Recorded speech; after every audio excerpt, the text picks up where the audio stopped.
I knew when I started transitioning that it would be hard work. At least, I had been told it would be hard work, which is not necessarily the same thing. Hard physical work, like the excruciatingly painful and horribly expensive hair removal. And hard emotional work, like seeing relationships with friends and loved ones change, and not always for the better. But what I didn't think about, and don't know I would have believed had I been told, were all of the little ways in which it would wear me down. Things like kids and their lack of discretion. Like a student in a class of mine who said, "Why are you wearing earrings? Aren't those for girls?" As a friend said later, I should have told her, "No, silly, earrings are for ears." Or an audience member who came up to me after another show I was working on to ask, "Are you a boy or a girl?" Or a student I overheard by the drinking fountain who was whispering to a friend, "Is he a boy or a girl?" Or a student in a classroom when I went down to talk to the teacher who was gossiping to a friend, "Is that a boy or a girl?" Things like people I barely know or have just met, feeling that when they learn I'm trans, they can ask all sorts of probing personal questions about the transition and how it's going. Like a friend of a friend who, when he found out I was trans, felt totally comfortable asking me detailed questions about the transition. And I wasn't confident enough in my discomfort to say, "You know, it's really none of your business." Things like friends and family and loved ones who take issue with the pace of the transition. It's always too fast or too slow. Have you come out to so-and-so yet? Have you told so-and-so yet? I can't believe you haven't talked to so-and-so. I can't believe you talked to so-and-so without talking to me first. I can't believe you're asking me if it's okay to come out to so-and-so. Always the wrong pace for them. Too fast, or too slow, or too intense, or not intense enough, or too much thought, or not enough thought. Never the right pace for them.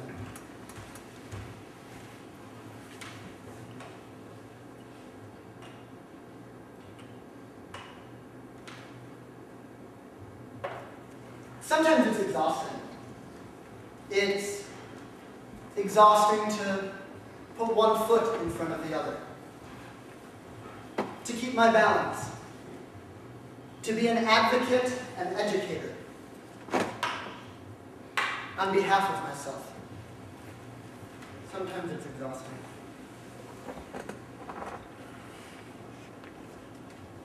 Long ago, when gods and goddesses ruled from Olympus, every mother knew that to give birth to a boy, you had to pray to Ares, god of strength and of war.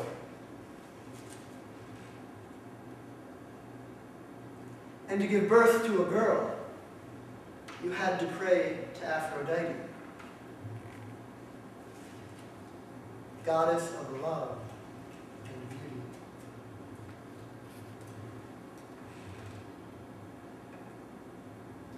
But what happened when Ares and Aphrodite disagreed about the sex of an unborn child. Gods and goddesses were known to quarrel, and such disagreements happened more often than you might think.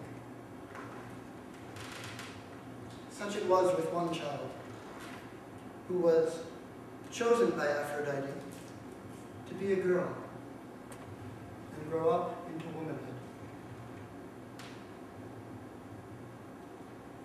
But Ares, spurned by some perceived flight, came down from Olympus to work his magic. He could not change the child, the girl's soul, for that had already been touched by Aphrodite. But he could change flesh, and so he did, transforming by brute force to male what was to be female. And so the child, the girl, was born. But with the body of a boy. What sort of life would she lead? For many years, he knew that something was off, not quite right. But who could believe that a boy wasn't a boy, or a girl wasn't a girl? And so she suffered mostly in silence. Until at last, he decided to journey to the peak of Olympus, to confront the gods themselves and beg for mercy. And so she set out with a pack of food and water and climbed up and up and up. And looking back, all she ever knew stretched out behind her. And he climbed up and up and up, stopping now and then for food or water. And she climbed up and up and up. And all behind her was mist, and ahead, Olympus, the palace of the gods. And the gods were so awed by his bravery that they granted her an audience with smoldering and angry Ares. "Oh, great and powerful Ares, please show me your mercy." But Ares said nothing. "Oh, powerful God, please undo what you have done." Still, Ares said nothing. Aren't you going to say anything? Aren't you going to say anything? This is your fault. I didn't ask to be this way. This is your fault. I didn't ask to be this way. Aren't you going to say anything? And still, Ares said nothing. Because of you. Do you know what they call people like me? Freak, pervert, he, she, may. Because of you, I fear every glance as knowing. Because of you, I assume that every laugh is directed at me. Because of you, I fear every pair of eyes and assume that they will pierce me to my core and expose every one of my secrets because of you! And still, Ares said nothing.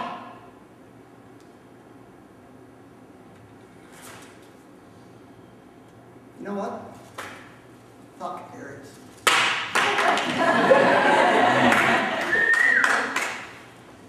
Fuck Aphrodite. Fuck the gods. I don't need a goddess who has been dust for 2,000 years to tell me how to be a woman, and I don't need a god who has been dust for 2,000 years to tell me I can't. I will walk my own path. I will find my own journey. I will discover my own